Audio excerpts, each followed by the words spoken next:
Alright, welcome to Games Corner. We're going to review some fancy tactical e-tools. I got a Gen 1 version and a Gen 2. And then inside this part 1, I'm going to talk about what you can do additional to it to add to your own personal skill set, how to make the tool the best possible tool for your collection. Or even better yet, if you're in survival, hunting, fishing, I recommend having something like this in your back pocket, or your bag, or even your truck, wherever you're at. So, starting off with what you get outside the box. This is the first version, the XL Generational one. So open up, there's a room on the back for a molly, like so. So you put it on your molly vest or your backpack. Move to the front is a clip. On the base of it is a shovel.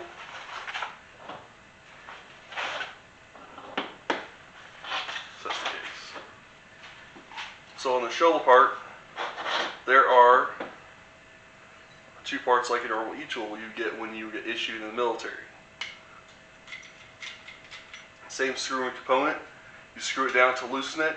You can pick whatever side you want to use. For now, we're going to use the shovel. So on the shovel, I have close-up pictures of all this. I'll include pictures of them on this side of the frame. So the shovel's right here. You notice on the edge, here and here, it's been sharpened on one side. You can use it like a machete. On this side right here, it's serrated. You can use it for a saw. Down below, the best part of all, beer opener. You never know, you might need a beer. So flipping over to the next side is the pick. So this is very unique for this skill. So you lock it, you can get a crowbar, and then below it, you can get nails. Like 90 degrees, like a pick, wouldn't it? Yep, in 90 degrees. You put it as a pick, and hack away whatever you're choosing to get through.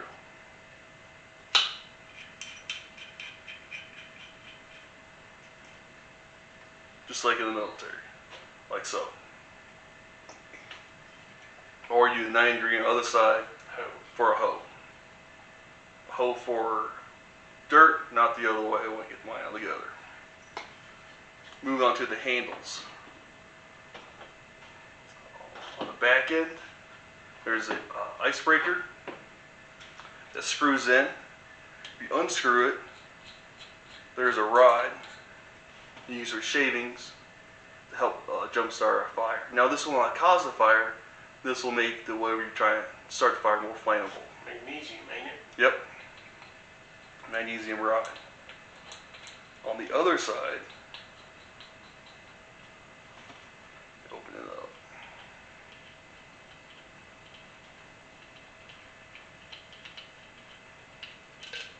Is a whistle.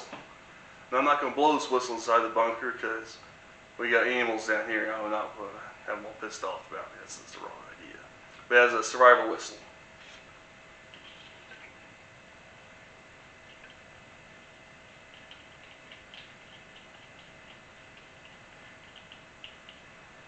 On the other end, pull out, there is a knife that's extremely sharp. That actually personally have used to gut fish and clean them out. It's so sharp. A little peek at the top of it. You make it for a saw. If you try to get a better edge on for holding it, scroll into the back side. You actually have a harder place to cut away, whatever you're trying to do. So all together, it will look like as follows.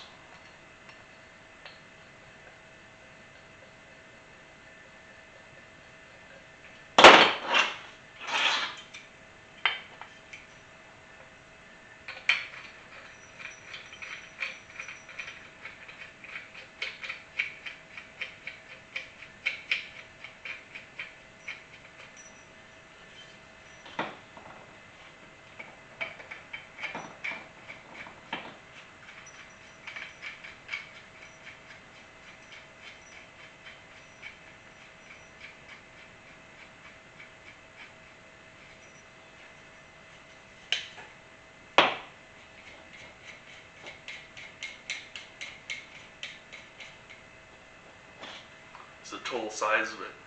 I will have the dimensions below in the description of the exact size for each of them.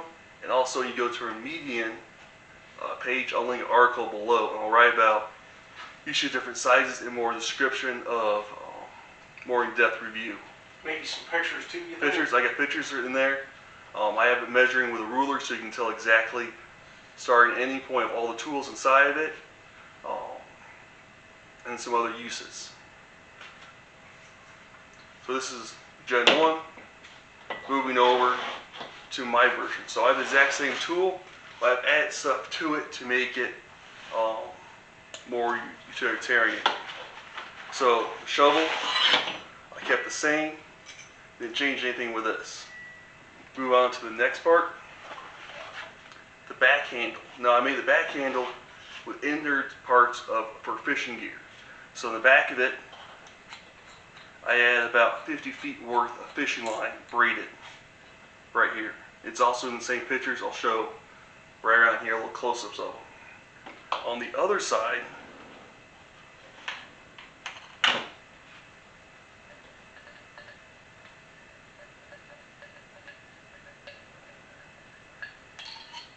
it's the same whistle, this little stopper. So inside of it, I added a makeshift bobber and also added a small hook. So here's my hook right here. I can get bass, catfish, smaller game, but just enough for survival. And for the bobber, I'm using a straw that's very colorful. It's like a salmon pink, so it stands out in the water. It's very obvious. So once I get the fish, I'll go upright, vertical, and I can tell I got a fish on the line. I reel it in. So what do you use for the reel? The reel, we're going to do, it's called like a hobo line. So you're going to put it on the end of it and you'll reel it out there. And once you see that thing hook, you're going to use it and you're manually roll it over, reel it back in. Then the third part, I add cordage to it. Wrapped it around there, and I have cordage enough to make a temporary shelter from, using rods or whatever I got handy to make a shelter from. So I tied it.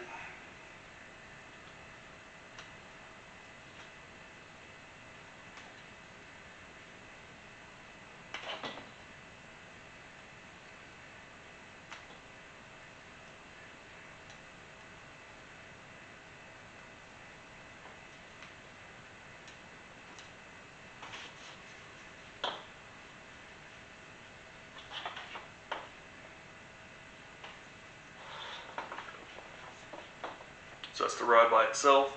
And this is how much cordage I was able to fit on there and not make it too bulky. So roughly So probably about 6 feet, you think? roughly here around 6 feet, 3 and 3 around here, which is a good size of rope to work with. To make a shelter or whatever you need cordage for, it's there.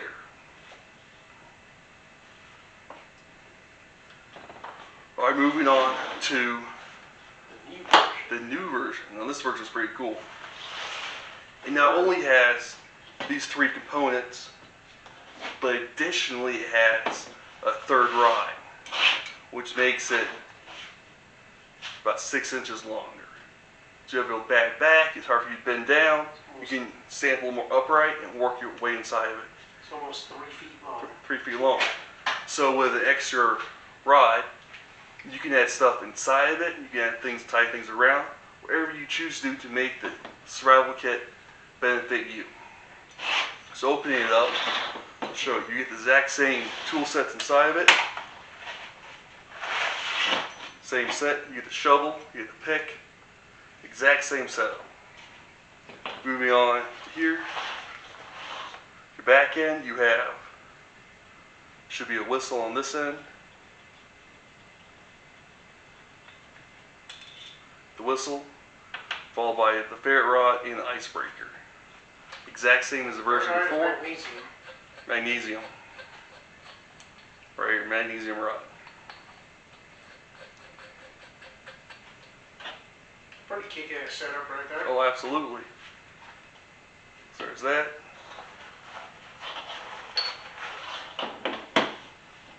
Now, first version, same tools in here. Should be a knife.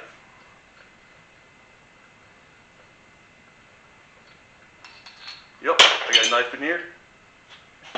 Now, they added an additional bar.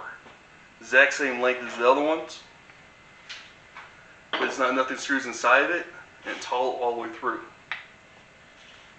I would recommend, if you want a complete kit, so survival, you need food, you need shelter, and you need some way to stay warm or dry.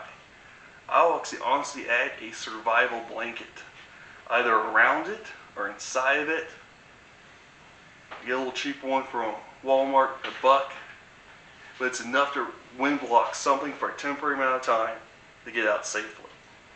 It'll keep you warm. It's just enough to get a little more survival of an edge to get out of a situation. Now you can use whatever you want to if you have a better idea. The other day I was thinking, why would you make a blow dart out of this? Put a stop in here, take out all the insides of them, line them all up, you have a blow dart. So end user, it's whatever you come up with is probably the best idea, and whatever works for you. Well, thank you for stopping at Gunning's Corner. Looking forward to hearing the comments and reviews below of what you think about the tools and how you probably use them down the road.